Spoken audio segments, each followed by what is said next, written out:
Et maintenant, on va frémir, je crois. Oui, je pense que c'est Céline qui va nous parler ou faire parler quelqu'un d'un film que nous n'avons pas vu, Hervé et moi. Oui, mais je vais y courir sans doute.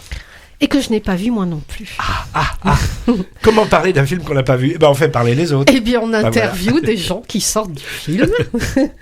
C'est le cas de la fameuse jeune fille qui apparemment semble être abonnée au genre horrifique, Emilia, qui était déjà intervenue pour nous gentiment au mois de juin. La revoici. C'était pour quel film déjà ? C'était Destination Finale. Une horreur encore. Voilà. Ah non, mais elle est férue. Elle doit avoir des problèmes. Elle a dû avoir des problèmes avec sa mère. Alors, vas-y. Je sais pas. Souvent, c'est pas lié. Hein. Alors, donc la revoici, notre jeune cinéphile, féru donc de ce genre-là, mais pas que, qui vient de passer 2h15 éprouvantes aux côtés de Lorraine et Ed Warren. Ça va parler à certains. Ces fameux enquêteurs du paranormal, les démonologues fous amoureux l'un de l'autre. J'ai signé Conjuring, l'heure du jugement, le 4e opus. Bonjour Emilia.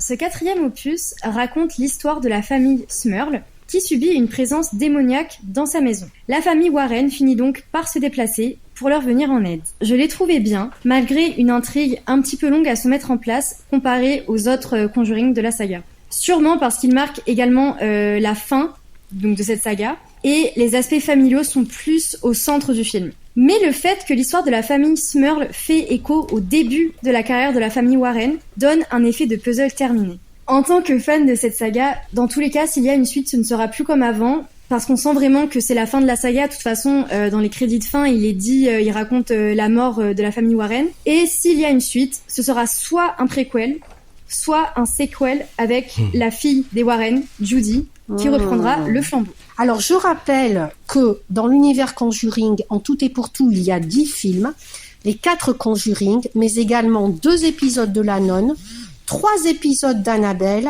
et un qui s'appelle La malédiction de la Dame Blanche. Vous les avez tous vus ? Je les ai tous vus. Est-ce que vous avez une petite préférence pour un, si vous deviez n'en retenir qu'un ? Je reste fan des Conjuring, et mon Conjuring préféré restera toujours le 2e. Pour commencer, avec une présence vraiment de peur instaurée, qu'on retrouve pas forcément dans tous les films d'horreur. Et également le fait que leur fille, Judy, est impliquée pour la première fois et qu'il y a plusieurs échos à plusieurs démons, etc. Et c'est un de mes préférés, oui. Merci Emilia, on se retrouvera peut-être un de ces jours pour un autre film d'horreur. Je l'espère. Au revoir. Au revoir. Alors, je ne sais pas si c'est pour moi, cette franchise avec des histoires de fantômes. Alors, je savais qu'il y avait d'autres films liés à ces Conjuring. Alors, les Annabelle, c'est une poupée maléfique à la Chucky, finalement. Oui, et qui se retrouve dans un Conjuring, d'ailleurs, à un moment donné. Et puis, cette nonne qui paraît assez démoniaque, c'est plutôt un comble pour une nonne, quand même. En tout cas, tous ont rencontré un grand succès. Alors, ciblant plutôt le public ado et jeune public, friand de ces histoires où on joue à se faire peur. Avec l'âge, quand même, on réalise de plus en plus que la réalité fout davantage la frousse que la fiction. En tout cas, merci à notre chroniqueuse improvisée, Emilia, je crois. Emilia, oui. De prendre plaisir à avoir peur à notre place et également de nous aider à racoler dans notre podcast le public de moins de 20 ans qui n'est pas encore trop notre cœur de cible.